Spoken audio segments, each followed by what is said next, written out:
All right, let's get you to a developing situation. A heads up, more than 1,700 people are without power. Crews are currently on site. You can see the map there on your screen. Right now, we're told the cause is under investigation.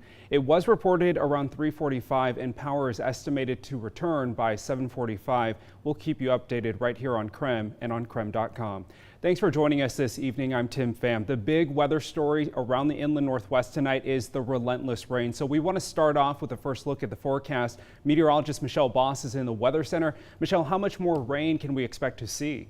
Well, here locally in the Spokane area, we could pick up another 2/10, maybe up to another 1/4 of an inch, and that would be now through the end of the day tomorrow. Some folks already saw as much as a 1/4 of an inch of rain today already. But as we look at the future rain totals, we're looking at more of the heavier rains for the next 24 hours to be across far northeastern Washington, the mountains across North Idaho. Again, in Spokane area, we could be picking up anywhere between another 1 and 2/10 of an inch. Satellite and radar pictures shows some of the rain diminishing across eastern Washington and North Idaho right now. It's going to stay gloomy through the evening and overnight hours. We are picking up a few thunder showers across portions of central Washington from about Soap Lake up through Grand Coulee, so expect some brief heavy downpours with that, and also quite a bit of lightning there around the Grand Coulee area. That'll continue to push to the northeast and move into northeastern Washington this evening. Temperatures took a big drop today. We're about 20 degrees cooler right now than we were at this time yesterday, sitting at 57 in Spokane, and temperatures are in the 50s and low 60s across North Idaho. Seeing a little bit of late afternoon sun in Moses Lake there at 75 degrees, one of the warmer spots out there. Here's a look at the next 12 hours. Kind of gray, but mostly dry for the evening here locally. Mostly cloudy skies overnight, temperatures dropping down to the low 50s. We're looking at another round of showers tomorrow, highs only in the 60s, but we should start to dry out for Tuesday and Wednesday. Still cooler than average, highs around 70. Michelle, thank you. Well, despite all of the rain, the 15th annual Polo Classic still went on. It's a fundraiser for the Ronald McDonald Houses in the Inland Northwest, a wonderful organization that helps families in staying in hospitals in our communities. KREM 2's Brandon Jones tells us how the weather impacted the event. I'll tell you what, the game couldn't be played today because of slick conditions. The rain was just coming down, but that didn't stop anyone. Over 1,200 people were here attending the event, over 500 volunteers, and what they're doing right now is collecting all of the donations to go to the Ronald McDonald House. Giving back in a big way is what you can use to describe this year's annual Polo Classic. Now 4,000. Rain played a huge factor, but everyone was still dressed in their best clothes and had life-sized hats. Oh my gosh, we are at the 15th annual Polo Classic benefiting the Ronald McDonald House. There was donations as large as $25,000 to sponsor the Ronald McDonald House. On top of that was a list of auctions. Things like a day with the Spokane SWAT team were being bid on, with all of the proceeds benefiting children fighting a disease or sickness. And this is a very important event because it brings in almost $500,000 to support the families and children staying at the Ronald McDonald House. Perhaps one of the best moments of the day came during the national anthem.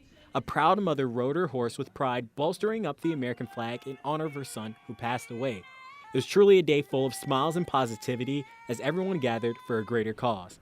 In Airway Heights at the Polo Fields, I'm Brandon Jones, KREM 2 News.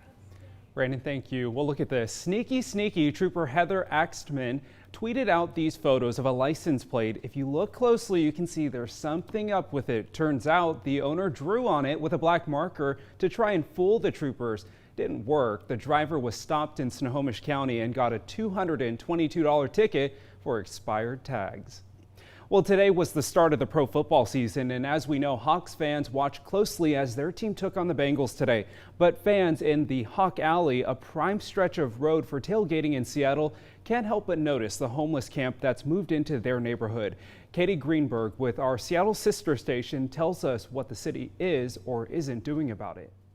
Matt, do you want to grab the other half of this? The setup starts on Saturday. Setup usually takes anywhere between like 3 and 4 hours, depending on what the weather's doing. Fraser Loveman and Tyler Hewitt say with a team of volunteers, this eventually becomes home to the Hawk Alley tailgate. It's going to be loud, it's going to be fun. It's the excitement that brings them back.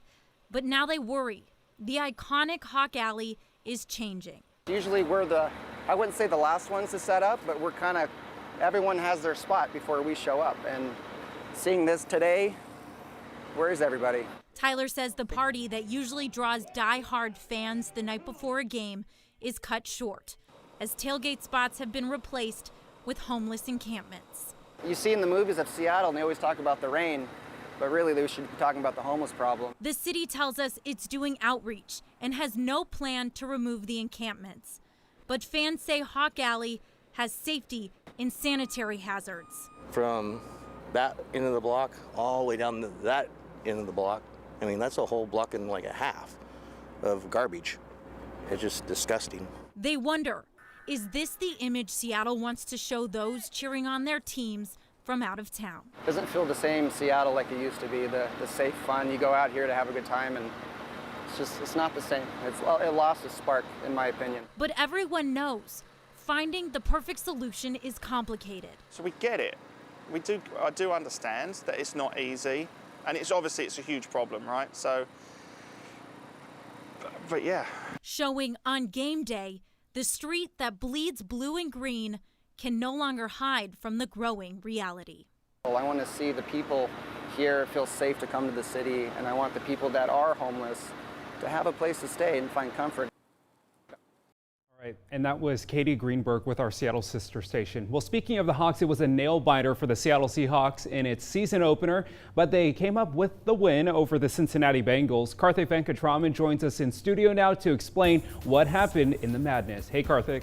Hey, Tim, the Seahawks squeaked this one out. It wasn't pretty at times today, and I'll tell you all about that in a minute. But let's check out this play that helped secure the win. This was the run that really put the game away for the Seahawks. Chris Carson gets the carry on 3rd and 1. Not much time left in the game, and he gets the first down. Look at him carry all these defenders to finish off the run. That got the team the first down, needed to bleed the clock out. Carson had 81 total yards and 2 touchdowns on the game. Now on to the bad. The pass defense was dreadful in this one for the Seahawks. On multiple occasions, they let up big plays, had lapses in coverage like this play right here before halftime. You can't let this happen, man. A 55-yard touchdown with safety Tedrick Thompson getting beat. Miss Earl Thomas, yeesh. The defense had a hard time getting off the field at times in this one. Bright spots on the defense, though. New acquisition, Jadeveon Clowney. He was sharp getting in the backfield on multiple occasions. You see him deflect that pass right there, and here he's going to get in Andy Dalton's face and makes him throw it before he wants to. Quinn Jefferson was also a wrecking ball, too. He came up with this deflection on a 3rd down late in the game that gave the Seahawks the ball to run out the clock. He also had a couple of sacks. Both are defensive ends, and they came up big with guys like Ziggy Ansah and rookie LJ Collier out today.